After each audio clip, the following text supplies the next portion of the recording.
हाँ दे दिए ना। ठीक है, सबके पास नोट्स है।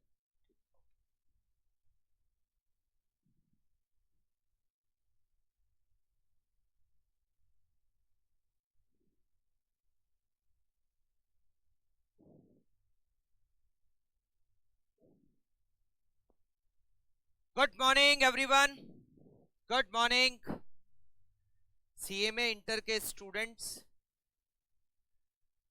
सबसे पहले तो आप ये बताइए कि आप सभी सीएमए फाउंडेशन क्लियर करके सीएमए इंटर में आपने एंट्री ली है या ग्रेजुएशन से एंट्री ली है? अच्छा, सारे ही सीएमए फाउंडेशन के। वेरी गुड, बहुत अच्छे। तो सबसे पहले तो आप सभी को बहुत बहुत बधाई। सीएमए फाउंडेशन आपने जो क्लियर किया है, सीएमए का जो फर्स्ट स्टेज था वो आप लोग क्लियर कर चुके हो और अब आप पहुंच चुके हो सीएमए का second stage which is CMA intermediate. CMA intermediate का फर्स्ट ग्रुप, उसका सबसे last paper which is cost accounting. आज हम कॉस्ट अकाउंटिंग सब्जेक्ट की कोचिंग स्टार्ट करने जा रहे हैं।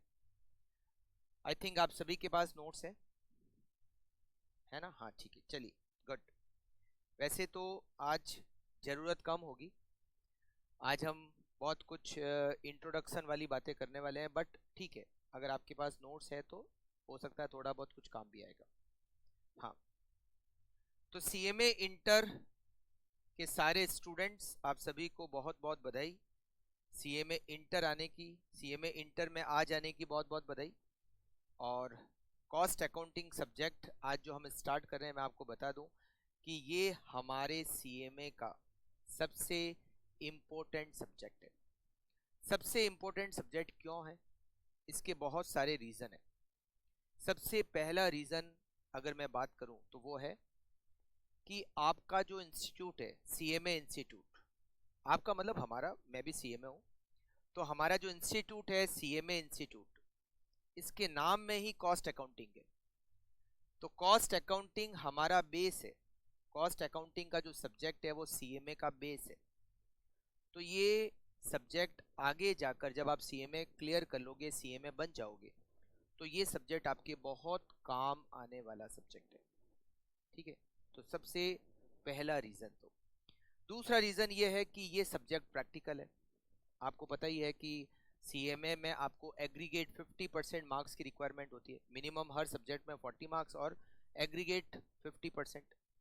तो 50% लाने के लिए आपका एक या दो सब्जेक्ट ऐसा अच्छा होना चाहिए जिसमें आप मोर देन 75% मार्क्स स्कोर कर सको, और उसके लिए ये परफेक्ट सब्जेक्ट है। मतलब सीएमए का ये जो सब्जेक्ट है कॉस्ट अकाउंटिंग, ये प्रैक्टिकल सब्जेक्ट है और इस सब्जेक्ट में आप मोर देन 75% मार्क्स लेकर आ सकते हो। हाँ बिल्कुल। और तीसरा इंपॉर्टेंट क्यों है ये? क्योंकि मैं पढ़ाता हूँ। वैसे तो मैं तो बहुत सारे सब्जेक्ट पढ़ाता हूँ, तो मेरा जो सबसे मेन सब्जेक्ट है, जो सबसे मेन सब्जेक्ट जो मेरे दिल के एकदम पास में, वो है कॉस्ट अकाउंटिंग। तो ये सब्जेक्ट मेरे लिए भी सबसे, मतलब वो कहते हैं ना कि इम्पोर्टेंट सब्जेक्ट है मेरे लिए भी। तो cost accounting her point of view से जोरदार सब्जेक्ट है और स्कोरिंग सब्जेक्ट है, और आप इसमें मोर देन 75% मार्क्स स्कोर कर सकते हो अगर अच्छी तरीके से इसकी तैयारी की जाए तो हमें ये सब्जेक्ट केवल इसलिए नहीं पढ़ना है कि हमें इसमें 75 से ऊपर नंबर लेकर आने, केवल इसके लिए नहीं। हमें ये सब्जेक्ट इसलिए भी पढ़ना है कि ये सब्जेक्ट सीएमए बनने के बाद सबसे ज़्यादा आप लोगों के काम आने वाला सब्जेक्ट है। तो बिल्कुल इसकी एक एक थियोरी को, एक एक कॉन्सेप्ट को, एक एक लॉजिक को आपको अच्छी तरीके से समझना है। मैं आपको एक एक पॉइंट को, एक एक कॉन्सेप्ट को अच्छी तरीके से आपको बताऊंगा। हम अच्छी तरीके से डिस्कस करेंगे, बहुत सारे क्वेश्चंस की प्रैक्टिस करेंगे, बहुत सारे क्वेश्चंस मैं आपको प्रैक्टिस करने के लिए, जिससे कि हमारा ये जो सब्जेक्ट है वो बहुत अच्छी तरीके से तैयार हो जाए। बस इसके लिए ज़रूरत क्या है? एक तो आपको बिल्कुल रेगुलर बेसिस पे क्लासेस अटेंड करनी है। आपको जो भी मैं होमवर्क के लिए क्वेश्चंस दूं वो सारे होमवर्क के क्वेश्चंस आपको टाइम टू टाइम कंप्लीट करना है। और जब अपना बैच कंप्लीट हो जाएगा तो जो भी मैं आपके मॉक टेस्ट लूं वो सारे मॉक टेस्ट भी आपको टाइम टू टाइम देने हैं। ठीक है, तो ये सब कुछ करने के बाद में आपके इस सब्जेक्ट में मोर देन 75% मार्क्स आ सकते हैं। अच्छा, मुझे अभी पढ़ाते पढ़ाते 25 ईयर्स हो चुके हैं, 25 साल हो चुके हैं, मतलब सिल्वर जुबली। तो इस मौके पर थैंक यू, मैं इस मौके पर आप लोगों को इस साल एक और बात कहना चाहता हूँ कि ये जो सब्जेक्ट है, जो मैंने कहा मेरे बहुत नज़दीक है ये सब्जेक्ट कॉस्ट अकाउंटिंग। मैं 25 साल से कॉस्ट अकाउंटिंग का सब्जेक्ट पढ़ा रहा हूँ। तो ये जो कॉस्ट अकाउंटिंग का सब्जेक्ट है, अगर आपके मार्क्स अगर आपके मार्क्स इसमें 50% से कम आते हैं, कितने? 50% से कम मार्क्स आते हैं, तो मैंने आपसे जो भी फीस चार्ज की है मैं 50% फीस आपको वापस रिफंड कर दूंगा। मतलब मुझे इस सब्जेक्ट पे अब इतना भरोसा है कि आपके मार्क्स इसमें 50 से ऊपर ही आएंगे। अगर आपके इसके मार्क्स 50% से कम आते हैं तो मैं आपको आपसे जितनी भी फीस मैंने चार्ज की है 50% फीस रिफंड कर दूंगा। अब आप कहोगे 100% क्यों नहीं? तो भाई मेरा कुछ खर्चा भी तो लगता है। आपको नोट्स देते हैं, क्लासेस रिकॉर्ड होती है, क्लासेस का भी आपको जो क्लासेस है उसको एनक्रिप्ट करते हैं, तो बहुत सारे एक्सपेंडिचर लगते हैं। तो मैं आपको आधी फीस वापस रिफंड कर दूंगा। ठीक है, बिल्कुल बिल्कुल। रिजल्ट आने के बाद, वैसे तो भगवान नहीं करे ऐसा हो, बट अगर ऐसा हो भी जाता है तो मैं आपको बिल्कुल आधी फीस रिफंड करूंगा। कॉस्ट अकाउंटिंग में, कॉस्ट अकाउंटिंग सब्जेक्ट की बात कर रहा हूँ। हाँ, चलिए तो स्टार्ट करें सब्जेक्ट कॉस्ट अकाउंटिंग। बिल्कुल, कॉस्ट अकाउंटिंग का सब्जेक्ट स्टार्ट करते हैं, और इसी उम्मीद से कि हमें इसमें मोर देन 75% मार्क्स लेकर आने। करेक्ट। आज हम सबसे पहले तो बात करने वाले हैं, ये जो सब्जेक्ट दे रखा है कॉस्ट अकाउंटिंग, ये होता क्या है? भाई अकाउंट्स तो समझा है, क्या ये अकाउंट्स है? क्या ये डेबिट क्रेडिट यही करना है क्या? इसमें भी ट्रायल बैलेंस और ये सब कुछ? तो मैं आपको बता दूं, ऐसा कुछ भी नहीं है। इसके नाम के आगे अकाउंटिंग है, इसका मतलब अकाउंट्स नहीं है। It is not financial accounting. ठीक है, तो ये सब्जेक्ट है क्या? कॉस्ट अकाउंटिंग क्या करना है हमें इसमें?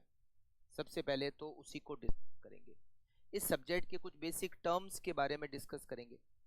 फिर इस सब्जेक्ट के सिलेबस के बारे में डिस्कस करेंगे, कितने चैप्टर्स दे रखे हैं, कौन कौन से चैप्टर दे रखे हैं, थियोरी के कौन से चैप्टर है, प्रैक्टिकल कौन से चैप्टर है। हाँ नहीं, सब्जेक्ट प्रैक्टिकल है बट कुछ एक दो चैप्टर थियोरी के भी है।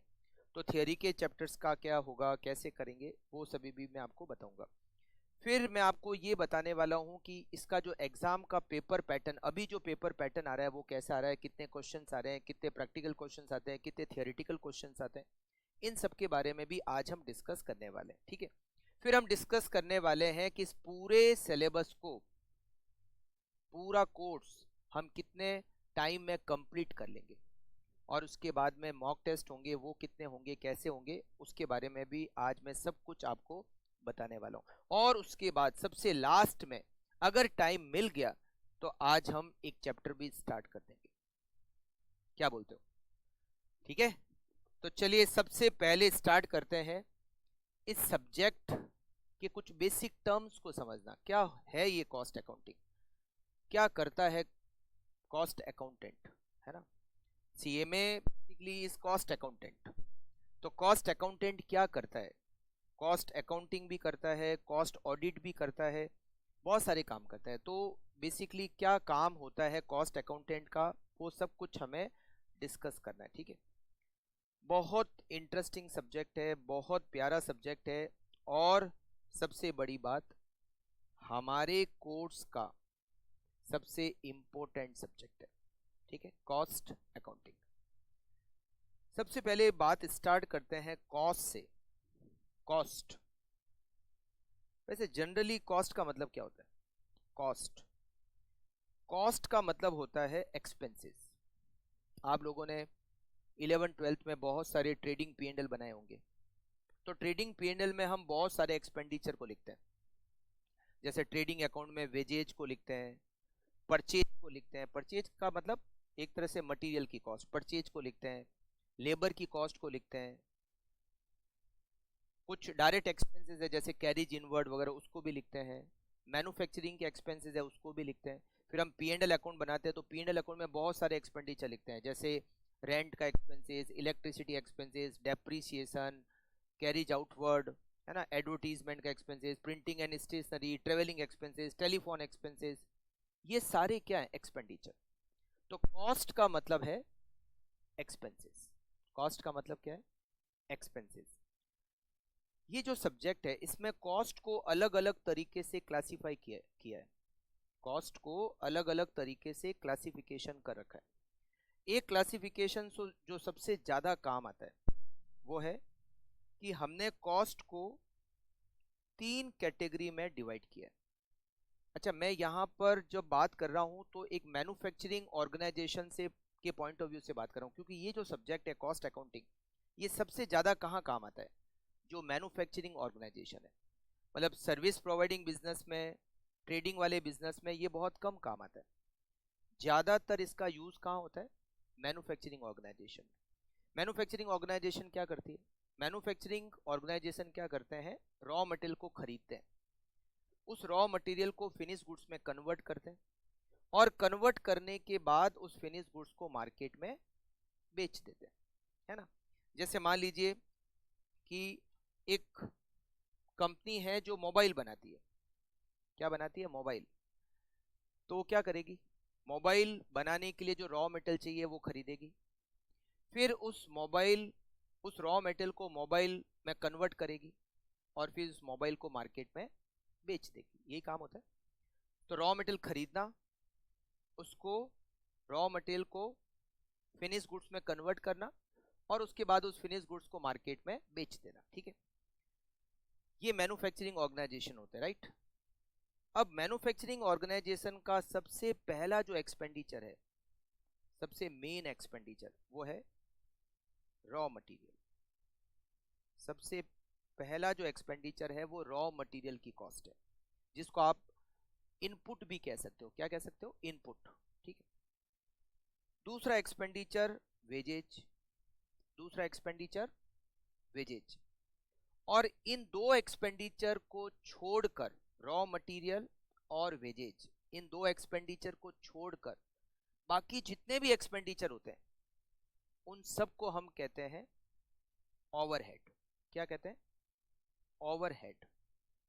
रॉ मटेरियल और वेजेज, इन दो एक्सपेंडिचर को छोड़ दो, बाकी जितने भी एक्सपेंडिचर है, चाहे वो इलेक्ट्रिसिटी का एक्सपेंसेस हो, चाहे वो टेलीफोन एक्सपेंसेस हो, चाहे वो प्रिंटिंग एंड स्टेशनरी का एक्सपेंडिचर हो, चाहे वो एडवर्टीजमेंट का एक्सपेंसेस हो, चाहे वो रेंट हो, सैलरी हो, जो भी एक्सपेंडिचर, कलेक्टिवली हम उसको कहते हैं ओवरहेड।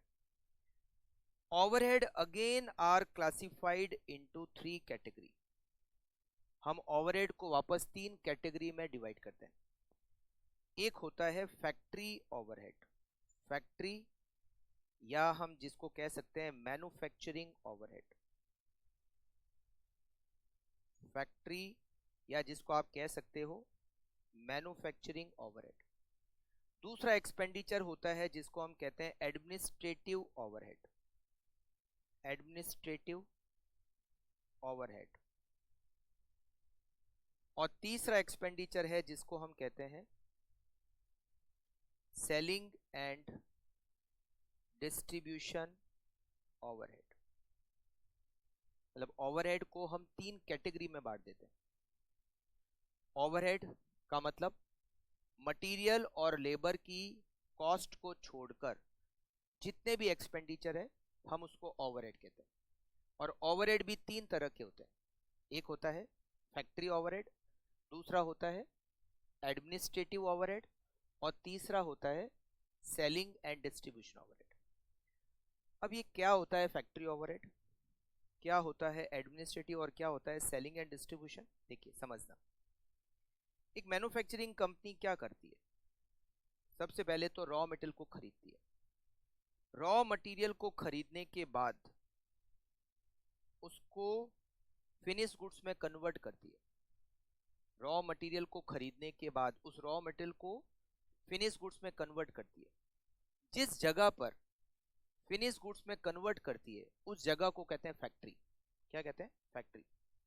फैक्ट्री में लेबर होती है, फैक्ट्री में प्लांट एंड मशीनरी होती है। तो लेबर क्या करती है? With the help of plant and machinery उस रॉ मटेरियल को फिनिश गुड्स में कन्वर्ट कर देती है। उस रॉ मटेरियल को फिनिश गुड्स में कन्वर्ट कर देती है। जो जगह है जहां पर मशीनें हैं, जहां पर लेबर काम कर रही है, उस जगह को हम क्या कहते हैं? फैक्ट्री। फैक्ट्री में जो भी एक्सपेंडिचर होते हैं, जो भी ओवरहेड्स होते हैं, रॉ मटेरियल की कॉस्ट नहीं, रॉ मटेरियल की cost is not overhead, labour की cost is not overhead. Raw material और लेबर की कॉस्ट के अलावा फैक्ट्री में जितने भी एक्सपेंडिचर होते हैं हम उसको कहते हैं factory overhead. For example, plant and machinery का डेप्रिसिएशन, प्लांट एंड मशीनरी की रिपेयर और मेंटेनेंस का खर्चा, प्लांट एंड मशीनरी अगर आप रेंट पर लेकर आए हो तो उसका हायर चार्जेज, फैक्ट्री बिल्डिंग अगर किराए पे है तो उसका किराया, फैक्ट्री बिल्डिंग का रिपेयर और मेंटेनेंस का खर्चा, मशीन को चलाने के लिए पावर चाहिए तो पावर की कॉस्ट, सुपरवाइजर रखा हुआ है वर्कर का ध्यान रखने के लिए तो सुपरवाइजर की सैलरी, सुपरवाइजर की सैलरी। ये सब कुछ क्या है? ये सब कुछ है फैक्ट्री ओवरहेड। जो खर्चे फैक्ट्री में होते हैं वो फैक्ट्री ओवरहेड। जो खर्चे फैक्ट्री में होते हैं बट रॉ मटेरियल की कॉस्ट उसमें इंक्लूडेड नहीं होगी और वेजेज की कॉस्ट भी उसमें इंक्लूडेड नहीं होगी। रॉ मटेरियल और वेजेज को छोड़कर फैक्ट्री में जो भी एक्सपेंडिचर होते हैं वो फैक्ट्री ओवरहेड। क्लियर? अच्छा, फिर एक और जगह होती है जिसको हम कहते हैं ऑफिस। ऑफिस कौन सी जगह होती है? ऑफिस होता है एडमिनिस्ट्रेटिव डिपार्टमेंट। आप 12th तक स्कूल जाते थे तो स्कूल में एक तो होती है क्लास, क्लास जहां पर आप बैठकर पढ़ते थे, टीचर आता था आपको पढ़ाता था, है ना? ठीक है। एक जगह होता था ऑफिस। ऑफिस में आपका रजिस्ट्रेशन होता था, स्कूल का रजिस्ट्रेशन, है ना? आपका जो भी पेरेंट्स आपके आते थे तो ऑफिस में प्रिंसिपल होता था, उससे ऑफिस में स्टाफ भी होता था।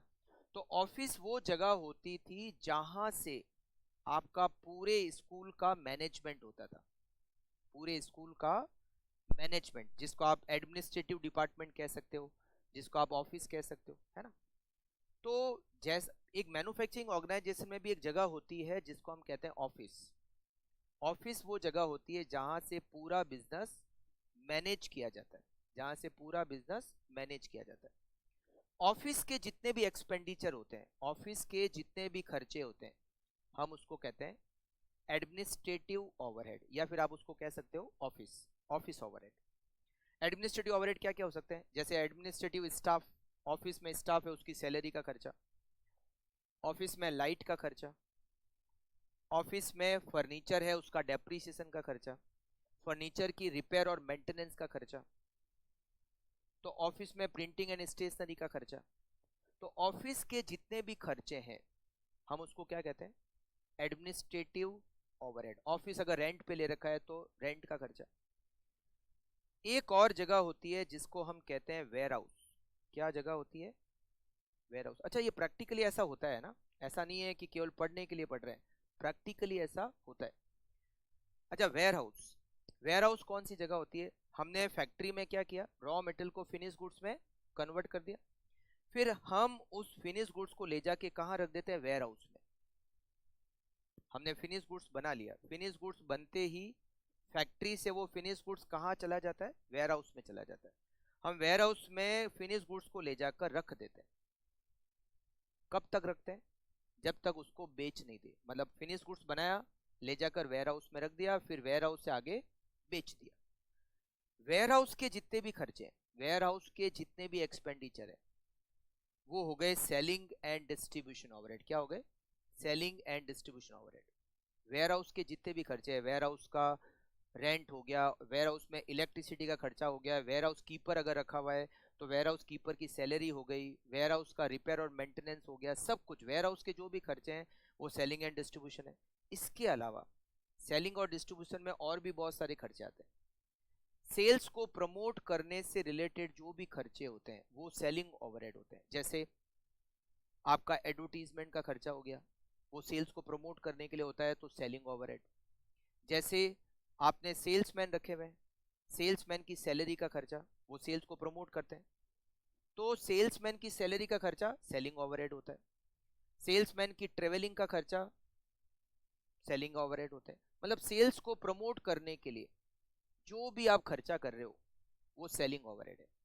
और डिस्ट्रीब्यूशन ओवरहेड, गुड्स को कस्टमर तक डिस्ट्रीब्यूट करने के लिए जो भी खर्चा होता है। जैसे मान लो आपकी गाड़ी है, आप कस्टमर तक माल कैसे पहुंचाते हो, गाड़ी में पहुंचा देते हो, तो उस गाड़ी का जो भी खर्चा हुआ वो सारा डिस्ट्रीब्यूशन ओवरहेड है ना। कस्टमर तक गुड्स पहुंचाने का खर्चा, वेयर हाउस का जो भी खर्चा है वो डिस्ट्रीब्यूशन ओवरहेड है। आफ्टर सेल्स सर्विस अगर आप देते हो, माल बेच दिया उसके बाद में भी आप कस्टमर को सर्विस देते हो, तो उसमें जो भी खर्चा आता है वो भी डिस्ट्रीब्यूशन ओवरहेड है। बट बहुत बार क्या होता है, सेलिंग ओवरहेड और डिस्ट्रीब्यूशन ओवरहेड वैसे तो अलग अलग होते हैं, बट बहुत बार इन दोनों को अलग अलग करना टेक्निकली थोड़ा भारी पड़ता है। तो इसीलिए हमने क्या किया, सेलिंग एंड डिस्ट्रीब्यूशन ओवरहेड का एक हेड बना दिया, selling and distribution overhead. Selling के ओवरहेड भी इसी में आएंगे, डिस्ट्रीब्यूशन ओवरहेड भी इसी में आएंगे, ठीक है। तो अकाउंट्स में जैसे अलग अलग खर्चा अलग अलग नाम से जानते हैं हम, रेंट अलग, सैलरी अलग, इलेक्ट्रिसिटी अलग, है ना, सब अलग अलग खर्चा है। बट यहाँ पर अलग अलग नहीं, यहाँ पर जो ओवरहेड है या तो वो फैक्ट्री ओवरहेड है, या फिर वो एडमिनिस्ट्रेटिव ओवरहेड है, या फिर वो सेलिंग एंड डिस्ट्रीब्यूशन ओवरहेड है। और ओवरहेड के अलावा दो और एक्सपेंडिचर, एक तो रॉ मटेरियल की कॉस्ट और एक वेजेज की कॉस्ट। तो हमने यहाँ पर कॉस्ट को अगर देखा जाए तो 5 तरह की कॉस्ट हो गई, रॉ मटेरियल की कॉस्ट, लेबर की cost, factory overhead, administrative overhead और selling and distribution overhead. Correct. अभी अपन बहुत बेसिक बात कर रहे हैं कि क्या खर्चे होते हैं, अभी अपन हर चीज को बहुत डिटेल में भी आगे जाके पढ़ने वाले हैं, ठीक है। तो आपको कॉस्ट के बारे में समझ में आ गया कि कॉस्ट क्या होती है, मतलब एक्सपेंडिचर। अब बात करते हैं costing. What is costing? Cost को कैलकुलेट करना इज कॉस्टिंग। कितना सिंपल इसकी मीनिंग है, calculation of cost is costing.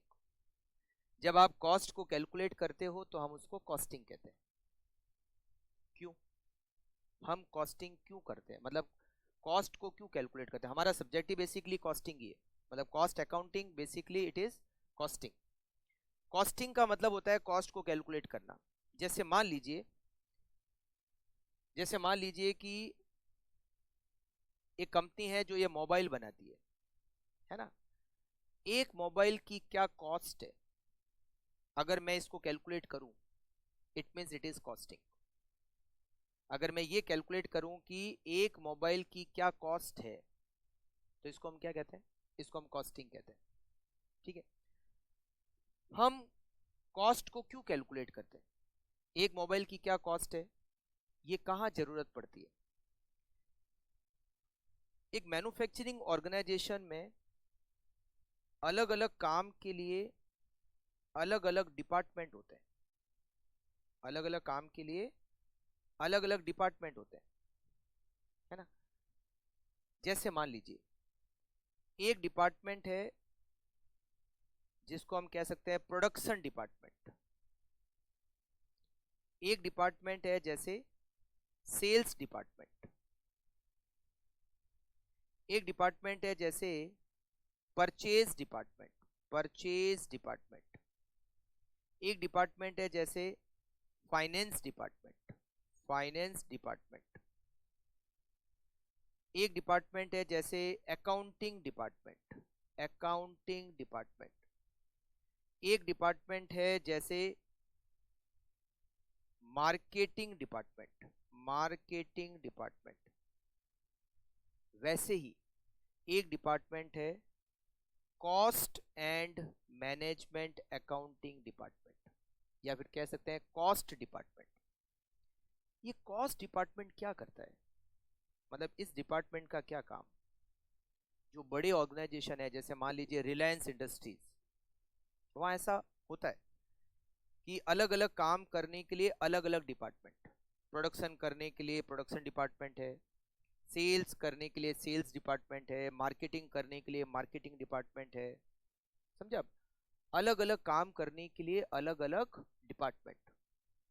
Her department का पता है कि उसका क्या काम है। प्रोडक्शन डिपार्टमेंट को पता है हमारा काम है प्रोडक्शन करना, सेल्स डिपार्टमेंट को पता है कि हमारा काम है सेल करना, अकाउंटिंग डिपार्टमेंट को पता है कि मेरा काम है अकाउंटिंग करना, टैक्स डिपार्टमेंट को पता है कि मुझे टैक्स को मैनेजमेंट करने का काम मेरा है ना? तो अलग अलग डिपार्टमेंट को पता है कि उसका क्या काम है।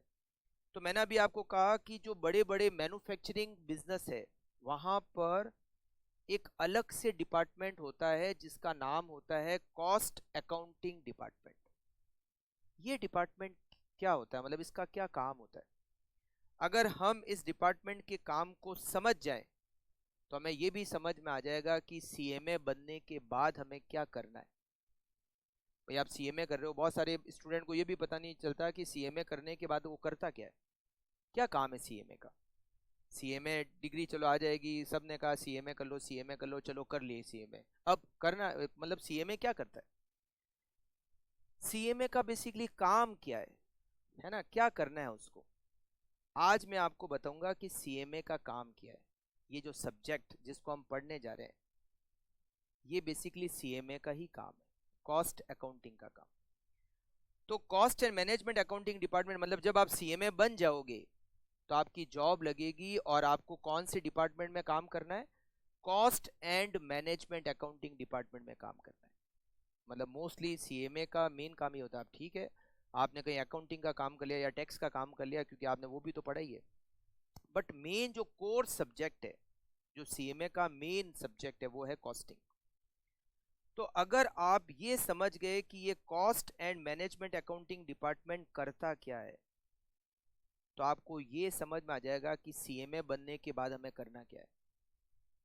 सीएमए क्या करता है, बहुत सारे होता है ना, जैसे आप किसी को कहो कि मैं सीएमए कर रहा हूँ, ओके ये क्या करता है। जैसे बहुत सारे तो जानते हैं सीए क्या करता है, कि हाँ चलो टैक्स का काम करता है, ऑडिट करता है ना। सीएस है, लॉ के बारे में काम करता है, कंपनी लॉ से रिलेटेड काम करता है ना।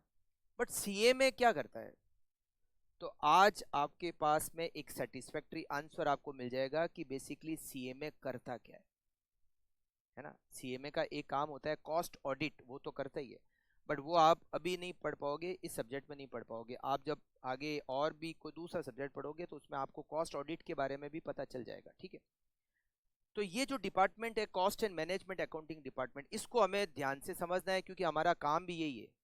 आपकी जब जॉब लगेगी सीएमए बनने के बाद तो इसी डिपार्टमेंट में लगेगी। इस डिपार्टमेंट के काम को समझ गए तो आप सीएमए को भी समझ गए और आप इस सब्जेक्ट को भी समझ गए, कॉस्ट अकाउंटिंग, ठीक है। अब आप समझना ये डिपार्टमेंट क्या करता है। इस डिपार्टमेंट का मेन काम होता है कॉस्ट को कैलकुलेट करना, कैलकुलेशन ऑफ कॉस्ट, मेन काम कैलकुलेशन ऑफ कॉस्ट, कॉस्ट को कैलकुलेट करना सबसे पहला काम होता है। क्यों कॉस्ट को क्यों कैलकुलेट करते हैं? कॉस्ट को कैलकुलेट करने के बहुत सारे रीजन है, बहुत सारे कारण है जिसके वजह से हम कॉस्ट को कैलकुलेट करते हैं। कॉस्ट को कैलकुलेट करने का पहला reason, calculation of selling price, calculation of selling price. मतलब आपका डिपार्टमेंट जो cost and management accounting department, आपका मैं डिपार्टमेंट इसलिए कह रहा हूं क्योंकि आप सीएमए कर रहे हो। तो सीएमए करने के बाद कौन से डिपार्टमेंट में काम करना होता है, cost and management accounting department. तो आपका जो डिपार्टमेंट है, ये मैं मान रहा हूं कि आप सीएमए बन गए, तो आपका जो डिपार्टमेंट है वो कॉस्ट को कैलकुलेट करता है। अभी जैसे मैंने एग्जांपल लिया कि ये जो मोबाइल है, इस मोबाइल की क्या कॉस्ट, इस मोबाइल की क्या कॉस्ट, या फिर मोबाइल की जगह ये कैलकुलेटर का एग्जांपल ले लेते हैं। आपकी कंपनी ये कैलकुलेटर बनाती है, ये केसीओ का कैलकुलेटर बनाती है, ठीक है। अब आप क्या करें, आपका डिपार्टमेंट क्या करेगा, एक कैलकुलेटर की क्या कॉस्ट है, एक कैलकुलेटर की क्या कॉस्ट है उसको कैलकुलेट करेगी। मान लीजिए हमने कैलकुलेट किया कि एक कैलकुलेटर की कॉस्ट आती है 300 रुपये, मतलब सारे एक्सपेंडिचर एक कैलकुलेटर पर आता है 300 रुपए का टोटल खर्चा। ठीक है, ये आपके डिपार्टमेंट ने कैलकुलेट किया।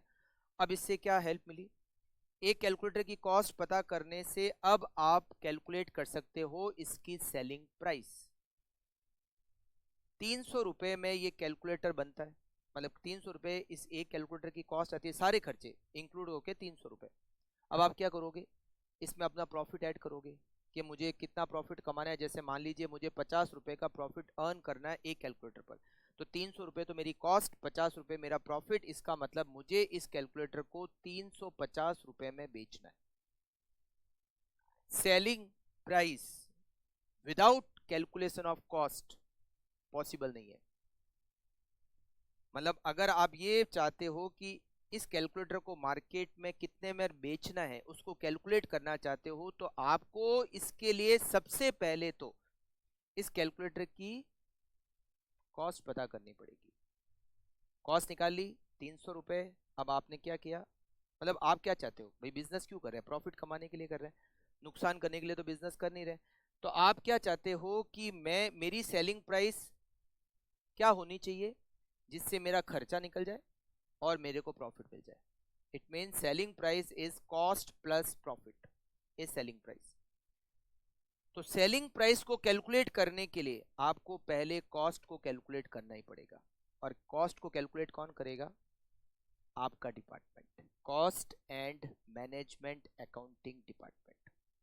ठीक है, ठीक है। अच्छा, दूसरा कॉस्ट को कैलकुलेट करने का काम, दूसरा रीजन, और वो है कॉस्ट कंट्रोल। आपके डिपार्टमेंट का एक बहुत बड़ा काम है कॉस्ट को कंट्रोल करना। कॉस्ट कंट्रोल का मतलब क्या, देखिए, कॉस्ट कंट्रोल करने का मतलब होता है प्रोडक्ट की क्वालिटी को खराब किए बिना कैसे खर्चे को कम किया जाए, यह आपका डिपार्टमेंट कैलकुलेट करता है। मतलब आपका डिपार्टमेंट क्या करेगा, हर एक खर्चे का एनालिसिस करेगा। Salary, electricity, printing and stationery, हर खर्चे का क्या किया जाएगा, एनालिसिस। और एनालिसिस करके पता किया जाएगा कि क्या इस खर्चे को कम किया जा सकता है, अगर कम किया जा सकता है तो कैसे, जिससे कि कॉस्ट कंट्रोल हो, कॉस्ट कम हो जाए। क्योंकि आज का जो मार्केट है ना, आज का जो मार्केट का सीन है, यहाँ पर कंपटीशन बहुत ज्यादा है। आप देखो ना, एक प्रोडक्ट आप लेने जाते हो, आप एक शर्ट लेने जाते हो, कितनी कंपनी है, कितनी ब्रांड है, खूब ब्रांड है ना। तो आज के टाइम में कंपटीशन का इतना ज्यादा मामला है कि एक प्रोडक्ट आता है तो उस एक प्रोडक्ट के लिए सैकड़ों ब्रांड्स आ जाती है। अब इसमें जीतेगा कौन, प्रोडक्ट की क्वालिटी और उसकी प्राइस। अगर आपके प्रोडक्ट की, जैसे मान लो ये कैलकुलेटर आपकी कंपनी ने बनाया, ये कैलकुलेटर आपकी कंपनी बेच रही है 350 रुपए में, 300 रुपए कॉस्ट, 50 रुपए प्रॉफिट जोड़ा, 350 सेलिंग प्राइस, राइट। बट मान लो सेम इसी क्वालिटी का कैलकुलेटर, कंपनी कोई और है बट क्वालिटी सेम है, ये जैसा स्मूथली चलता है, जैसा ये कैलकुलेट करता है, जो इसका तरीका है, same to same feature, same to same quality का कैलकुलेटर मार्केट में दूसरा भी मिल रहा है, बट वो 250 रुपए में मिल रहा है। अब सेम क्वालिटी का प्रोडक्ट आपकी कंपनी बेच रही है 350 में, और सेम क्वालिटी का प्रोडक्ट मार्केट में और अवेलेबल है 250 रुपए में, तो आपके कैलकुलेटर के लिए 100 रुपए ज्यादा क्यों दिए जाए, वाई। आप समझ रहे हैं, जब 250 रुपए में सेम क्वालिटी की चीज मिल रही है तो 350 रुपए कौन देगा। इसका मतलब है आप मार्केट में सरवाइव नहीं कर पाओगे। तो आप सोचोगे वहां पर, यार मेरे 300 रुपए तो कॉस्ट आती है, प्रॉफिट तो कमाऊंगा, तो 350 में बेचूंगा, दिखती बात है। ये 250 में कैसे बेच रहा है, हो सकता है उसकी कॉस्ट बहुत कम है, मे बी पॉसिबल उसका खर्चा 200 सवा 200 रुपये ही है, वो 250 में भी कमा रहा है, और आप 350 में भी बहुत कम कमा रहे हो। आप समझ रहे हो। तो कहने का मेरा मतलब ये है कि हो सकता है कि उस कंपनी के खर्चे कम लगते हैं और आपकी कंपनी के खर्चे ज्यादा है, जो जिस खर्चे की जरूरत नहीं है वो खर्चा भी लग रहा है। मैं आपको इसको छोटा सा एक एग्जांपल देता हूँ, मतलब कॉस्ट कंट्रोल करने का एक छोटा सा एक एग्जांपल देता हूँ, है ना। मेरे पास जो मोबाइल में कनेक्शन है वो एयरटेल का कनेक्शन है। एयरटेल का होता है पोस्ट पेड कनेक्शन है, ठीक है, मेरे मोबाइल में। तो मैं मेरे मोबाइल का पोस्ट पेड जो हर महीने बिल आता था वो आता था करीबन 899 प्लस टैक्स। 899 मतलब एक तरह से समझ लो कि करीब करीब 950 रुपये का बिल आता था, ऑलमोस्ट, है ना। 950 रुपये का बिल आता था। तो भर रहे थे। अब कौन माथापच्ची करे, मतलब कौन रोज चेक करे कि क्या स्कीम है क्या नहीं है ना, ये तो रोज चेंज आते रहते हैं। तो मैं पिछले बहुत सालों से 900 रुपये का बिल, 950 का बिल जमा करा रहा था। तो एक मेरा जो जान पहचान वाला जो है उसने बताया, उसने मुझसे ऐसे ही एक दिन पूछा कि तू तेरे पोस्ट पेड कनेक्शन है? मैंने कहा बिल्कुल। बिल का मैंने कहा बिल्कुल। कि कितना बिल आता है? मैंने कहा ऑलमोस्ट 950 रुपये के आसपास जमा कराता हूँ हर महीने। कि तेरा कितना यूज है मोबाइल का? मैंने कहा यूज मतलब जैसा सबका होता है वैसे यूज है मेरा। उसने कहा फिर भी मतलब कितना यूज आता है, क्या यूज है तेरे लिए मोबाइल का? मैंने कहा बस कॉल आती है और कॉल जाती है। कि वो तो सबके ही होता है, ये वो तो होना ही है, कॉल आना जाना तो चलो है ही। मैंने कहा इसके अलावा इंटरनेट यूज होता है? इंटरनेट यूज होता है ना। तो उसने कहा इंटरनेट कितना यूज होता है? मैंने कहा कितने का मतलब? उसने कहा तेरे घर पे वाईफाई है? मैंने कहा बिल्कुल मेरे घर पे वाईफाई लगा हुआ है। तो उसने कहा ऑफिस में भी वाईफाई है? मैंने कहा बिल्कुल ऑफिस में भी वाईफाई लगा हुआ है। तो उसने कहा तेरे लिए इंटरनेट का यूज बहुत लिमिटेड है। मैंने कहा हाँ मतलब जब मैं घर में और ऑफिस में नहीं रहता हूँ तब मुझे ये जो एयरटेल है उसके इंटरनेट का यूज लेना पड़ता है, क्योंकि घर जाते ही तो वाईफाई से जुड़ जाता है, ऑफिस आते ही वाईफाई से मोबाइल जुड़ जाता है। तो जब मैं घर और ऑफिस नहीं रहता उस समय मेरे लिए इंटरनेट का यूज होता है एयरटेल वाले का। तो इसने कहा मतलब तेरे लिए एक दिन में 1 GB से भी ज्यादा का यूज नहीं है। मैंने कहा यार इतना तो मैंने सोचा नहीं कि 1 GB कितना यूज होता है, क्या ऐसा नहीं। हाँ मतलब यूज तो इतना नहीं आता। तो उसने कहा तूने फिर इतना महंगा प्लान क्यों ले रखा है? तो मैंने कहा फिर क्या करें? तो उसने कहा कुछ नहीं है, तेरे लिए 399 वाला एक प्लान आता है, तूने 899 प्लस टैक्स वाला प्लान ले रखा है, तेरे लिए 399 वाला प्लस टैक्स वाला प्लान भी बहुत है। मतलब तेरा जितना भी यूज हो रहा है उसके हिसाब से वो भी काफी है, तेरे को चाहिए ही नहीं। मैंने कहा अच्छा। उसने मेरा मोबाइल लिया और हाथों हाथ प्लान, मोबाइल खुद ही चेंज कर सकते हो है ना, उसने प्लान चेंज कर दिया। मैंने कहा कुछ गड़बड़ तो नहीं हो जाएगी? ऐसा तो नहीं है कि कभी कॉल लग ही नहीं रही है? उसने कहा तू बिल्कुल चिंता मत कर, फ्री हो जा, जैसे पहले यूज कर रहा था मोबाइल का वैसे अभी भी करता रहे, कुछ गड़बड़ आती है तो बताना। मैंने उसके बाद में मोबाइल का यूज कर ही रहा हूँ, कोई दिक्कत नहीं आई। जितना पहले मेरा यूज हो रहा था अभी भी उतना यूज हो रहा है। इसका मतलब है मैंने जबरदस्ती में बड़ा प्लान ले रखा था जिसका कोई यूज था ही नहीं मेरे लिए। हाँ यूज है तब तो ठीक है, समझ में आता है। पर जब यूज ही नहीं है तो क्या चीज के लिए प्लान ले? ये होता है ना इंटरनेट वाले, ये जो घर पे भी वाईफाई कनेक्शन देते हैं तो एक पूछते हैं आपको कितनी स्पीड चाहिए, 100 Mbps की, 300 Mbps की, 30 Mbps की, 1000 MB जो भी है, ये पूछते हैं कि आपको कौन सा वाला प्लान चाहिए। अब आपको लगता है घर में बहुत लिमिटेड यूज है, एक टीवी चलती है, 2-3 फोन चलते हैं, तो 30 Mbps भी काफ़ी है हमारे लिए। तो 30-40 Mbps काफ़ी है हमारे यहाँ। कौन सा शेयर मार्केट लगा हुआ है जो एकदम जोरदार वाला कनेक्शन चाहिए? नॉर्मल कनेक्शन ही चाहिए, 30-40 Mbps भी काफ़ी होता है। अब उसके लिए मैंने 300 Mbps वाला प्लान ले लिया, जबरदस्ती का एक्स्ट्रा पैसा दे रहा हूँ जिसका यूज नहीं। आप समझ रहे हो? Wastage is not good. खर्चा करना पड़ता है, आपने घर पे वाईफाई का कनेक्शन लिया उसका यूज है, बात समझ में आती है। बट इसका मतलब ये नहीं है कि आपने 300 Mbps वाला घर पे प्लान ले लिया जिसका यूज ही नहीं है। आप समझ रहे हो मेरा मतलब? कॉस्ट कंट्रोल करने का मतलब है जो अननेसेसरी खर्चे हैं उसको हटा दो। अब मेरे क्या हुआ, मेरा प्लान, मैं जो 950 रुपये डिपॉजिट करा रहा था उसकी जगह 450 ही जमा करा रहा हूँ। महीने का 500 रुपये का फायदा हो गया बिना सर्विस की क्वालिटी खराब किए। सर्विस ऑफ क्वालिटी कुछ खराब नहीं हुआ, जैसे मैं पहले यूज कर रहा था सेम वैसे अभी भी यूज कर रहा हूँ। मगर पहले मैं 950 रुपये जमा करा रहा था, अब मैं 450 जमा करा रहा हूँ हर महीने का 500। वैसे अमाउंट बहुत बड़ा नहीं है बट मैं आपको एक एग्जांपल दे रहा हूँ कि बिना सर्विस की क्वालिटी खराब किए बचत हो गई। कॉस्ट अकाउंटिंग डिपार्टमेंट का ये काम होता है कि वो हर एक खर्चे का एनालिसिस करे। और ये पता करे कि कहाँ खर्चा ज्यादा लग रहा है। जहाँ खर्चा ज्यादा लग रहा है, अब जैसे मान लो फॉर एग्जांपल, एक और एग्जांपल आ गया तो बता ही देता हूँ। जैसे मान लो आपकी फैक्ट्री में अकाउंटिंग का काम होता है, और आपकी मान लीजिए आपके एक छोटी सी फैक्ट्री है, ज्यादा बड़ा काम है नहीं, छोटी सी फैक्ट्री है, और उसकी अकाउंटिंग करने का काम है। अब अकाउंटिंग करने के काम के लिए एक सिंपल ग्रेजुएट होता है, वो भी कर सकता है। मतलब जिसको महीने के आप मतलब पार्ट टाइम भी रखो, पार्ट टाइम पे वो महीने का 4-5 हज़ार रुपये लेगा और आपका काम हो जाएगा। बट आपने क्या किया कि नहीं, पार्ट टाइम नहीं, मैं तो फुल टाइम के लिए रखूंगा, और वो भी चार्टर्ड अकाउंटेंट रखूंगा अकाउंटिंग के काम के लिए। जरूरत ही नहीं है। अब पता लगा सीए को रख दिया, 50 हज़ार रुपये उसको महीने की सैलरी दे रहे हो। भाई आपको जरूरत ही नहीं है, आपको 5 हज़ार रुपये वाला अकाउंटेंट की ही जरूरत है। जितनी जरूरत हो उतना ही खर्चा करो, जो जरूरत नहीं है उस खर्चे को करने की, मतलब अनावश्यक जो खर्चे हो रहे हैं, जो अननेसेसरी खर्चे हैं, वो हटा दो।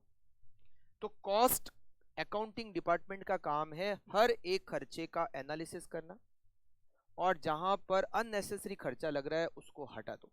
इससे क्या होगा, कॉस्ट कंट्रोल आएगी। कॉस्ट कंट्रोल होगी तो कॉस्ट कम हो जाएगी, कॉस्ट कम होगी तो हमारी सेलिंग प्राइस भी कम हो जाएगी। मतलब हम मार्केट में कंपटीशन में बने रहेंगे, अदरवाइज क्या होगा, कंपटीशन से बाहर हो जाएंगे। सेम क्वालिटी कम रेट में दूसरा प्रोडक्ट मिल रहा है तो हमारा प्रोडक्ट तो बंद हो ही गया ना, मतलब स्टार्ट होने से पहले ही ऑफ। ठीक है, समझ रहे आप। तो हमें कॉस्ट को कंट्रोल करना पड़ेगा, और आज के टाइम में जो कंपटीशन का टाइम है उसमें cost controlling is very important. Correct. तो कैलकुलेशन ऑफ कॉस्ट, और वो दो पर्पस के लिए मेन करते हैं, सेलिंग प्राइस को कैलकुलेट करने के लिए और कॉस्ट को कंट्रोल करने के लिए। Second, help in decision making. Decision making में हेल्प करना मतलब कैसे, देखिए बिजनेस के बड़ी बड़ी जो कंपनियां होती है इसमें डिसीजन कौन लेता है, सबसे टॉप अथॉरिटी होती है top management, board of director, वो टॉप अथॉरिटी होती है। तो सारे डिसीजंस कौन लेता है, बोर्ड ऑफ डायरेक्टर, है ना। जो बोर्ड ऑफ डायरेक्टर है, जो डायरेक्टर्स हैं वो डिसीजन लेते हैं सारे। अब डायरेक्टर जब कोई डिसीजन लेना होता है तो उसको सारी इंफॉर्मेशन चाहिए, सारी इंफॉर्मेशन चाहिए। जैसे मान लीजिए फॉर एग्जांपल, जैसे मान लो अ, आपके घर वाले ये डिसाइड करते हैं कि यार घूमने चलते हैं, है ना, अभी थोड़ा सा 7-8 दिन कहीं पे घूम के आते हैं। अब घर वाले ये सोच रहे हैं कि कहाँ घूम के आए, मतलब किधर जाएं 7-8 दिन घूमने के लिए, पूरी फैमिली जा रही है, शिमला जाएं या फिर माउंट आबू जाएं या फिर साउथ में साउथ घूम के आ जाएं, है ना, या फिर उधर ईस्ट इंडिया में घूम के आ जाएं, कहाँ घूमने कहाँ चले। तो ये कहाँ घूमने जाना है इसके लिए सारी इंफॉर्मेशन कलेक्ट करने का काम घर वालों ने आपको दे दिया कि बेटा एक काम कर, तू एक पता कर सब जगह क्या ठीक है क्या नहीं है, कहाँ पे जाना चाहिए, कहाँ अच्छा है, क्या एडवांटेज है क्या डिसएडवांटेज है, सब कुछ पता करके हमें बता। अब आप क्या करोगे, सब जगह की डिटेल कलेक्ट करोगे कि शिमला जाएं तो कैसा ठीक है, कितना खर्चा आता है, कितने दिन के लिए शिमला जाना चाहिए, कब जाना चाहिए, कौन सा मौसम ठीक रहता है, किधर नहीं क्या नहीं। फिर आपने और सोचा है कि साउथ में ऊटी घूमने के लिए जाए तो क्या प्लस माइनस पॉइंट है क्या, ये सारा आपने क्या क्या सारी इन्फॉर्मेशन कलेक्ट की। आप फाइनल डिसीजन लेने वाले अथॉरिटी नहीं हो, फाइनल डिसीजन लेने वाला कौन है, आपके पिताजी और आपकी मदर, आपके फादर मदर फाइनल डिसाइड करेंगे। आपका काम है पूरी इन्फॉर्मेशन को कलेक्ट करना। तो आप क्या करोगे, सारी इन्फॉर्मेशन कलेक्ट करोगे, ये आपने सर्च की, टोटल 10 जगह सर्च की, सबके प्लस माइनस पॉइंट निकाले, कितना खर्चा आएगा, कहाँ जाना चाहिए, किधर कैसे क्या, ये सब कुछ आपने इन्फॉर्मेशन कलेक्ट की, एक प्रॉपर सीक्वेंस में उसको अरेंज किया, और शाम तक आपने एक रिपोर्ट बनाकर मम्मी पापा के सामने रख दी कि ये दीजिए, मैंने पूरा एनालिसिस कर लिया, यहाँ यहाँ यहाँ जा सकते हैं, ये है, ये कैलकुलेशन है, ये खर्चा आएगा, ये इतना अच्छा होगा, घूमना यहाँ अच्छा है नहीं अच्छा है क्या नहीं है, सब कुछ आपने उनको डिटेल बना के दे दी। अब उनके लिए डिसीजन लेना क्या हो गया, डिसीजन तो उनको लेना है बट अब उनके लिए डिसीजन लेना क्या हो गया, बहुत आसान हो गया। अब आराम से हो सकता है कि 5-10 मिनट में वो कह देगा चलो यस टिक, करते हैं, हम घूमने के लिए यहाँ जाएंगे, आप समझ रहे हैं, मतलब इस जगह पर जाएंगे, सिक्किम घूमने के लिए जाएंगे फॉर एग्जाम्पल, है ना। तो आपने क्या हुआ कि आपने सारे डिटेल बना के दे दी, अब उनके लिए डिसीजन लेना आसान हो गया। सेम ये जो काम है हमें करना है cost and management accounting department में भी। टॉप मैनेजमेंट को डिसीजन लेने हैं, मगर डिसीजन लेने के लिए रिक्वायर्ड है इंफॉर्मेशन।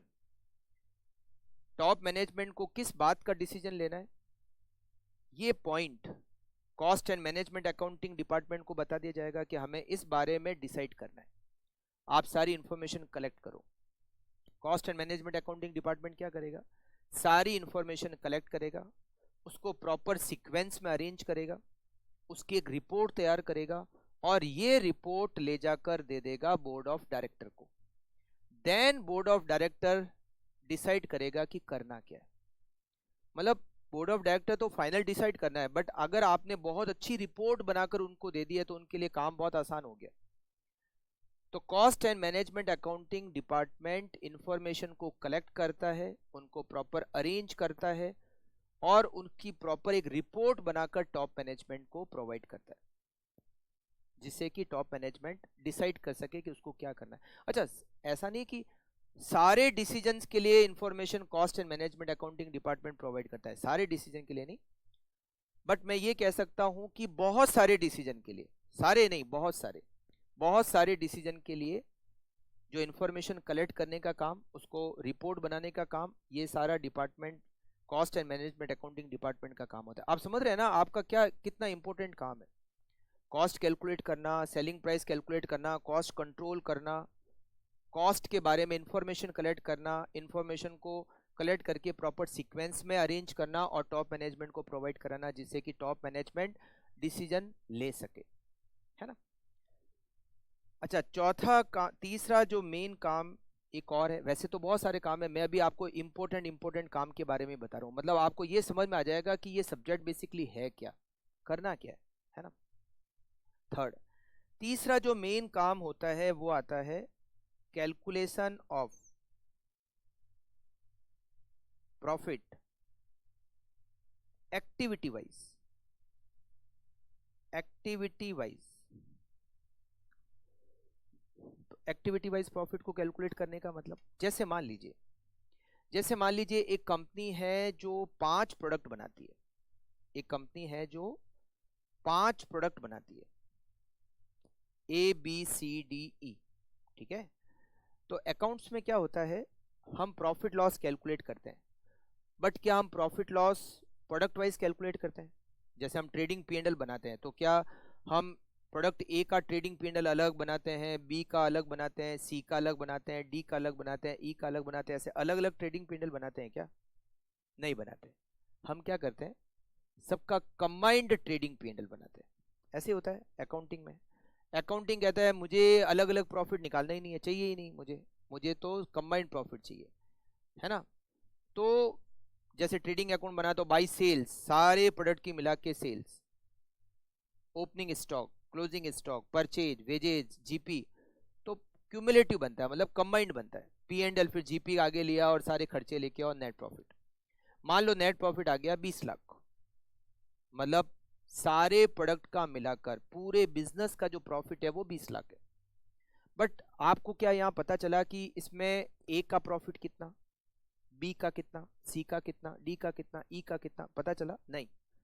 यहां पर आपको कंबाइंड प्रॉफिट पता चला, आपका क्यूमुलेटिव पूरे बिजनेस का प्रॉफिट पता चला 20 lakh, but product wise profit आपको पता नहीं चला। कॉस्टिंग करता है ये जो डिपार्टमेंट है, cost and management accounting department, ये डिपार्टमेंट प्रोडक्ट वाइज प्रॉफिट को कैलकुलेट करता है। ये बताता है कि ए का कितना प्रॉफिट, बी का कितना, सी का कितना, डी का कितना, ई का कितना। अब आपको ये फायदा क्या, हमें प्रॉफिट अलग अलग कैलकुलेट करने का फायदा क्या है। तो देखो फायदे बहुत सारे हैं। अब फायदे बहुत सारे कैसे, जैसे मान लीजिए अगर हमने अलग अलग प्रॉफिट निकाला तो पता चला कि ए में हमें 5 लाख का प्रॉफिट हो रहा है, बी में हमें 4 लाख का प्रॉफिट हो रहा है, सी में हमें 6 लाख का प्रॉफिट हो रहा है, डी में हमें 12 लाख का प्रॉफिट हो रहा है, और ई में हमें 7 लाख रुपए का लॉस हो रहा है, और ओवरऑल देखा जाए तो हमें 20 लाख रुपए का प्रॉफिट हो रहा है। 5 + 4 9, 9 + 6 15, 15 + 12 27, 27 - 7 20 लाख का प्रॉफिट हो रहा है। तो हम ओवरऑल देखें तो हमें 20 लाख का प्रॉफिट हो रहा है, ओके। बट इस प्रॉफिट को बढ़ाया जा सकता है, कैसे? ई को बंद कर दो, ई में अभी क्या हो रहा है, लॉस हो रहा है। अगर मैं ई को बंद कर दूं तो प्रॉफिट 7 लाख रुपए ज्यादा आएगा। 20 लाख की जगह प्रॉफिट कितना होगा, 27 लाख का प्रॉफिट होगा। बट ऐसा मैं कब कर पाऊंगा, जब मैंने हर प्रोडक्ट का प्रॉफिट अलग अलग कैलकुलेट किया। कंबाइंड में कैलकुलेट किया तो मुझे पता ही नहीं चला ई में लॉस हो रहा है, मेरा कंबाइंड प्रॉफिट आ रहा है 20 लाख, ओके। बट मैं जैसे ही अलग अलग प्रॉफिट कैलकुलेट करूंगा तब मुझे पता चलेगा, अच्छा यार मुझे तो ई में नुकसान हो रहा है, 7 लाख का लॉस हो रहा है। बंद करो ई को, या तो बी को बंद कर दो, ई को बंद कर दो, या फिर इसको प्रॉफिट में कैसे लाया जा सकता है वो देखो। सेलिंग प्राइस बढ़ानी चाहिए या इसके खर्चे कम करने हैं, हमें पता चलेगा कि हमें आगे क्या करना है। बट अगर मैं कंबाइंड कैलकुलेट करूंगा तो कुछ पता नहीं चलेगा। तो cost accounting department product wise profit निकालता है। अगर आपकी 5 एक्टिविटी है, 5 तरह के ऐसे प्रोडक्ट चल रहे हैं, तो हर प्रोडक्ट का अलग प्रॉफिट। बट फाइनेंशियल अकाउंटिंग में कंबाइंड प्रॉफिट निकलता है। तो cost and management accounting department बहुत काम का डिपार्टमेंट है। मतलब ये समझो आप कि अकाउंटिंग डिपार्टमेंट का तो काम केवल अकाउंटिंग करना है, जनरल एंट्री करी, माल बेचा खरीदा, पैसे आए गए, डिस्काउंट दिया डिस्काउंट लिया, एंट्रियां करनी है। मगर हमारे डिपार्टमेंट का काम है दिमाग लगाना। Cost and management accounting department का काम है दिमाग लगाना, क्योंकि हमें डिसीजन भी लेना है, डिसीजन के लिए इंफॉर्मेशन भी देनी है, प्रॉपर इंफॉर्मेशन को कलेक्ट भी करना है, कॉस्ट खर्चे कैसे कम करें इसके लिए। मतलब आप समझे, आप कंपनी के लिए प्रोडक्टिव काम कर रहे हो, समझ रहे हो आप कंपनी के लिए क्या कर रहे हो, प्रोडक्टिव काम। अकाउंटेंट क्या कर रहा है, केवल लीगल फॉर्मेलिटी पूरी कर रहा है, अकाउंटिंग कर रहा है। जो फाइनेंशियल अकाउंटिंग करता है वो केवल लीगल फॉर्मेलिटी पूरी कर रहा है कि चलो मैं तो अकाउंटिंग करता हूँ, एंट्रिया कर रहा हूँ, लेजर बना रहा हूँ, ट्रायल बैलेंस बना रहा हूँ, लास्ट में बैलेंस शीट बना रहा हूँ, ये देखो बहुत अच्छी बैलेंस शीट बना दी। इसमें प्रोडक्टिव क्या हुआ, मतलब कंपनी के लिए क्या फायदा हो गया। But cost and management accounting department फायदा कराता है। आप फायदा कराओगे, आप कंपनी के खर्चे कम कराओगे, आप कंपनी का प्रॉफिट इंक्रीज करोगे, आप प्रॉफिट बढ़ाओगे कंपनी का। तो cost and management accounting department में जो भी वर्कर पर्सन काम कर रहा है वो थोड़ा सा होशियार पर्सन होगा तो ही वो ज़्यादा कंपनी को बेनिफिट करा पाएगा। तो बहुत प्रैक्टिकल है। Cost and management accounting department में जो भी स्टाफ होते हैं बहुत प्रैक्टिकल बेसिस पे काम करते हैं, और वो ज़्यादातर सीएमए ही होता है, क्योंकि सीएमए का मेन काम यही होता है, कॉस्ट अकाउंटिंग से रिलेटेड। तो आप जो कोर्स करने जा रहे हो, आपके सीएमए से कंपनी को बहुत सारे फायदे होते हैं, समझ रहे हो मेरा मतलब। तो आज आप लोगों को ये पता चल गया कि सीएमए बनने के बाद करना क्या है। मतलब हमारे को जॉब करनी है, और वो जॉब कहाँ करनी है, cost and management accounting department में करनी है। और cost and management accounting department का क्या काम होता है वो मैंने आपको बता दिया कि ये काम करना होता है। कॉस्ट को कैलकुलेट करना है, कॉस्ट को कंट्रोल करना है ना, डिसीजन मेकिंग में हेल्प करना है, हर एक एक्टिविटी का प्रॉफिट अलग अलग कैलकुलेट करना है, और भी बहुत सारे काम है। बट मैं आपको एक मोटे मोटे काम के बारे में आपको बताया, ठीक है। तो आपको समझ में आया कॉस्ट अकाउंटिंग के बारे में, क्या होता है कॉस्ट अकाउंटिंग में। अब यहाँ पर बात करते हैं हमारे सिलेबस से रिलेटेड, ठीक है। ये हमारा जो सिलेबस है, अभी मैंने जो आपको बताया ना कॉस्ट अकाउंटिंग में क्या क्या होता है, बस वही हमारा सिलेबस है। हमारा सिलेबस भी वही है। देखिए हमारा सिलेबस क्या है,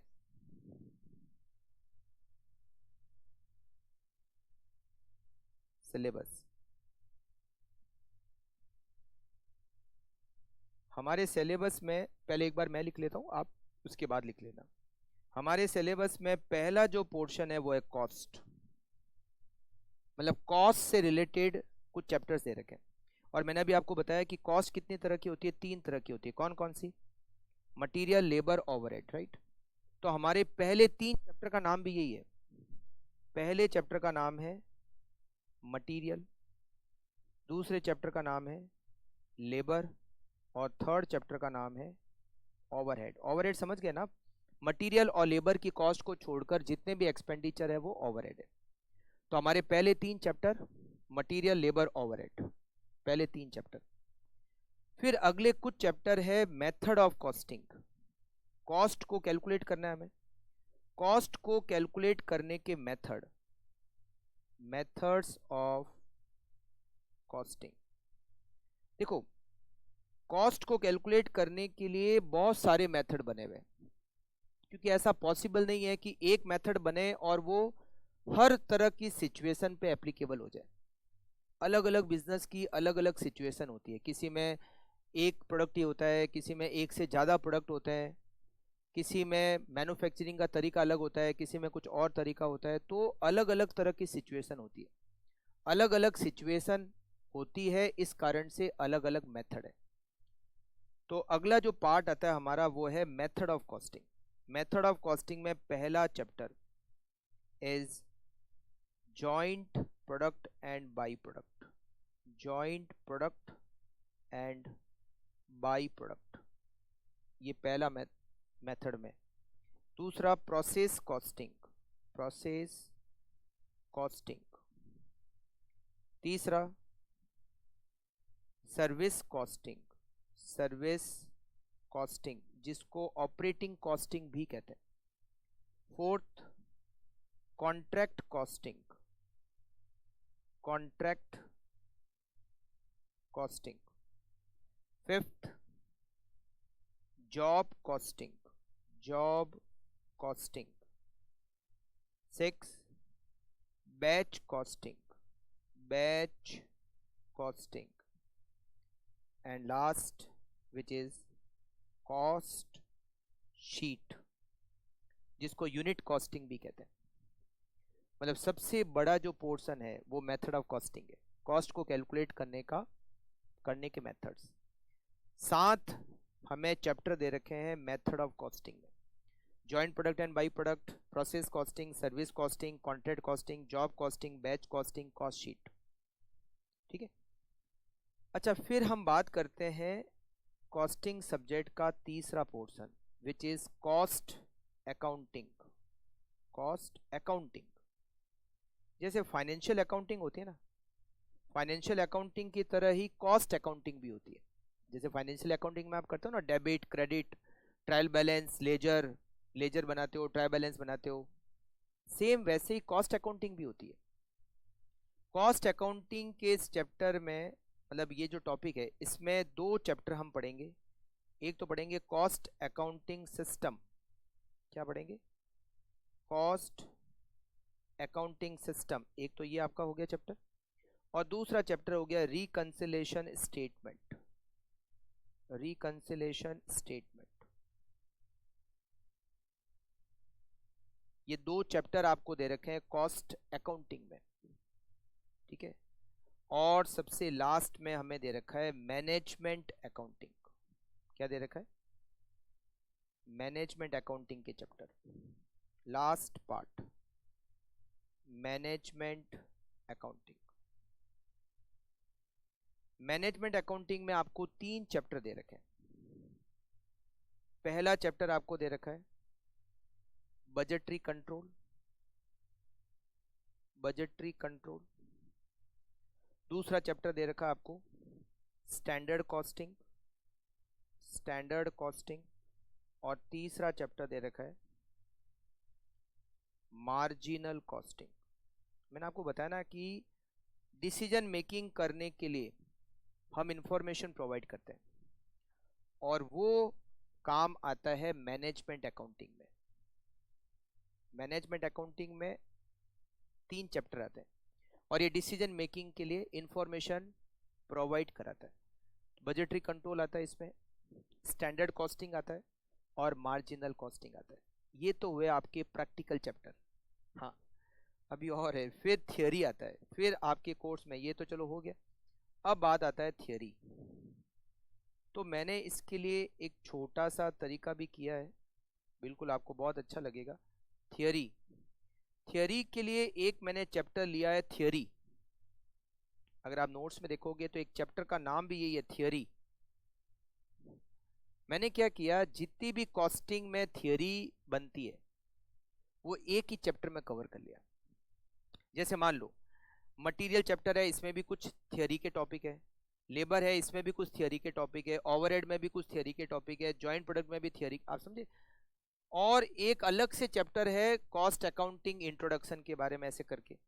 तो मैंने क्या किया, उन सबको मिलाकर एक चैप्टर बना दिया, थियरी। इसमें पूरी थियरी एक ही जगह पर मिल जाएगी। मतलब कॉस्टिंग में जो भी थियरी के टॉपिक है जिनका प्रैक्टिकल से कहीं दूर दूर तक लेना देना ही नहीं है, वो सारे टॉपिक मिलाकर मैंने एक चैप्टर बना दिया, और वो है थियरी। और ये चैप्टर हम सबसे लास्ट में पढ़ेंगे, थियरी, ठीक है। एक और इसमें है, वो है cost accounting standard. Cost accounting standard, इसमें से भी कुछ क्वेश्चन एग्जाम में आ सकते हैं। तो कॉस्ट अकाउंटिंग स्टैंडर्ड, ये दो चैप्टर पूरे के पूरे नोट्स अगर आप देखोगे तो पूरी तरह से थियरी के दे रखे हैं, मतलब इसमें प्रैक्टिकल कुछ भी नहीं है। तो थियरी का एक चैप्टर और कॉस्ट अकाउंटिंग स्टैंडर्ड, आप मतलब कॉस्ट अकाउंटिंग स्टैंडर्ड थियरी के जैसे ही पढ़ना है मेनली। तो थियरी और एक और, तो ये कितने चैप्टर हो गए टोटल, देखिए ये हो गए 3, 3 + 7 10, 10 + 2 12, 12 + 3 15। प्रैक्टिकल चैप्टर्स अगर बात करें तो 15 है, और उसके बाद में 2 चैप्टर थियरी के। तो आपके जो पास नोट्स है उसमें टोटल 17 चैप्टर्स आपको मिलेंगे, ठीक है, करेक्ट। चलिए, ओके। तो यहाँ 17 चैप्टर्स जो हैं, इसमें से हम पहले प्रैक्टिकल पूरा कंप्लीट करेंगे, उसके बाद हम थियरी के चैप्टर करेंगे, ठीक है। हाँ, आप लिखना है आपको, ठीक है, लिख लीजिए आप लोग, ये लीजिए।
ओके,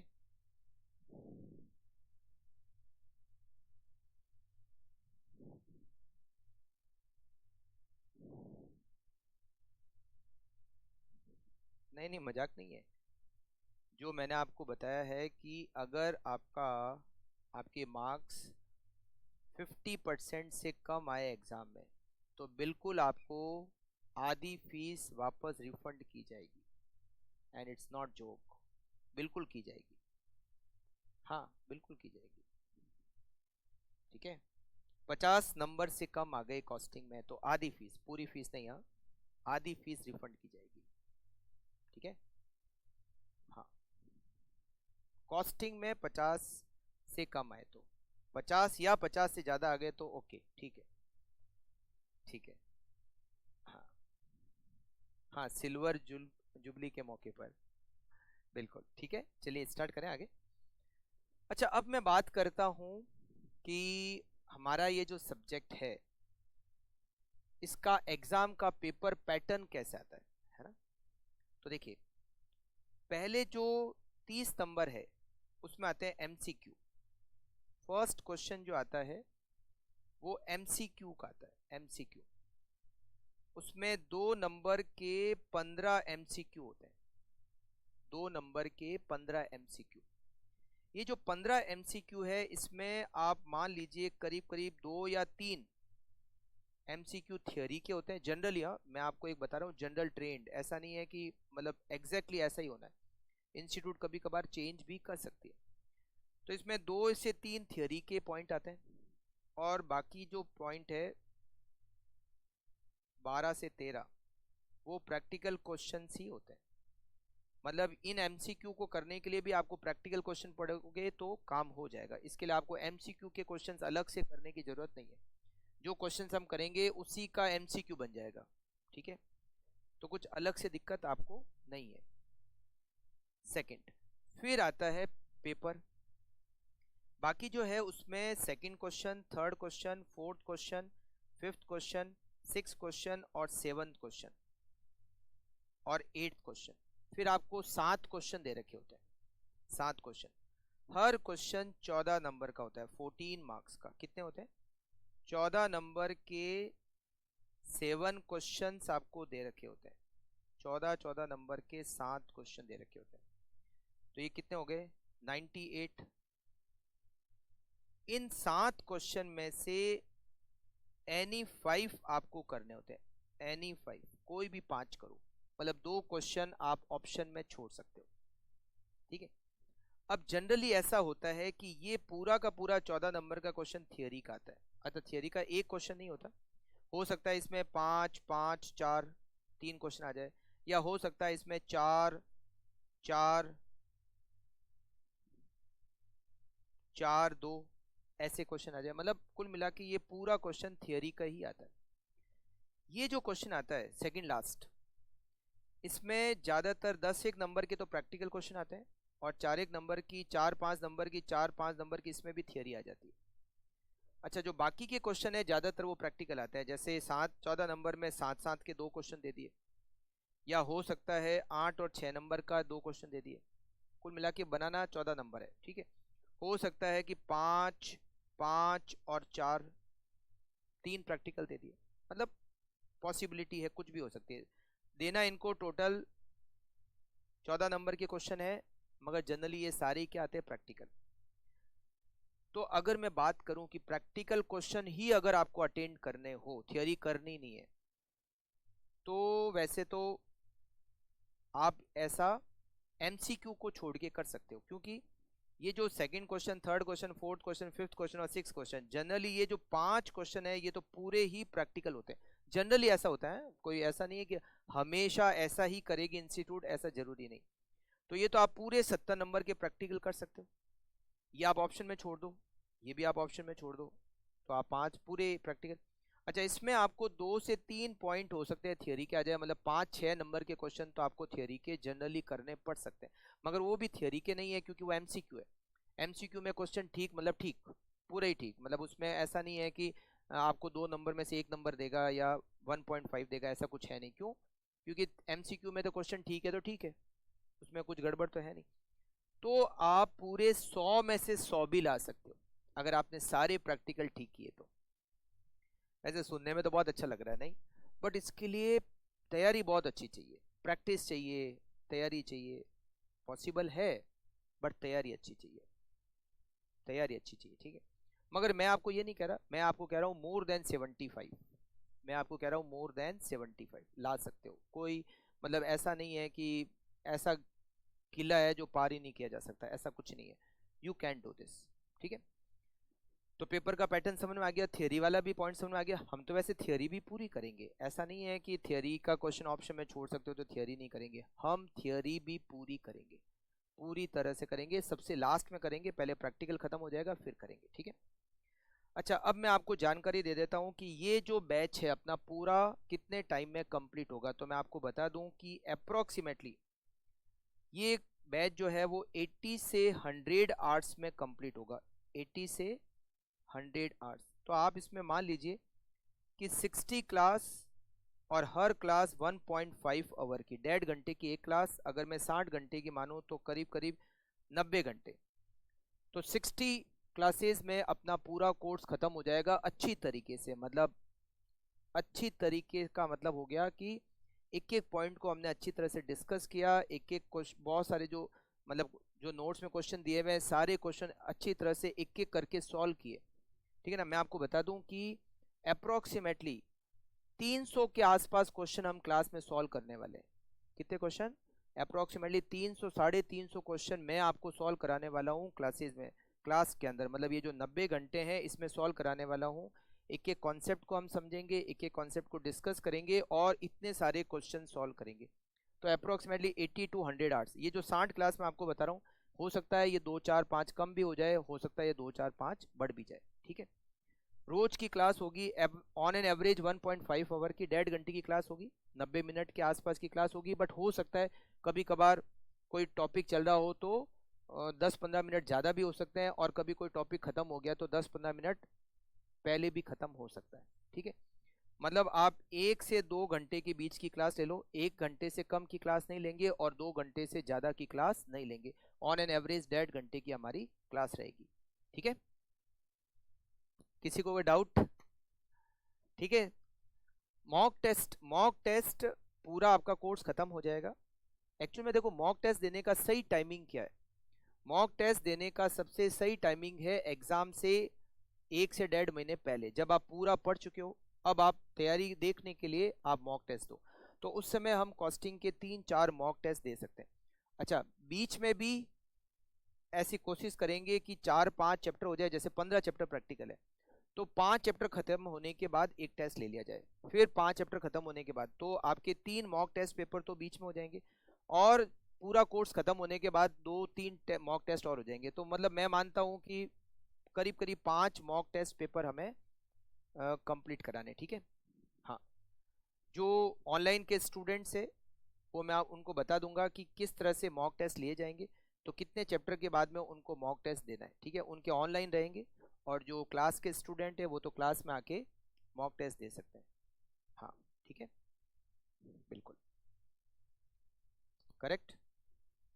हाँ, पूरा कोर्स खत्म होने के बाद मैं आपको रिवीजन क्लास भी दूंगा, रिवीजन क्लास दूंगा, जिससे कि आपका पूरा कोर्स वापस से फटाफट से रिवाइज भी हो जाए।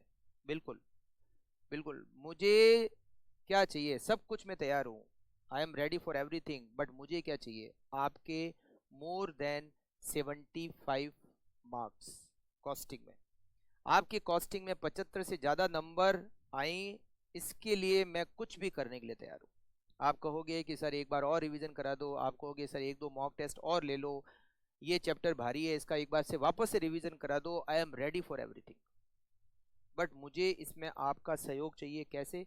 कि मैं जैसे जैसे पढ़ाता रहूं वैसे वैसे आप साथ साथ में पढ़ते रहे, प्रॉपर रिवाइज करते रहे, time to time mock test देते रहे, जिससे कि अपनी तैयारी एकदम फर्स्ट क्लास हो जाए, है ना। मतलब तैयारी ऐसी होनी चाहिए कि मतलब मार्क्स दुनिया देखे कि यार ये क्या बात है यार, तेरे से इतने नंबर की उम्मीद नहीं थी, है ना। घर वाले भी डर जाए आपको देख के कि यार ये इतने कैसे मार्क्स लेके आ गया।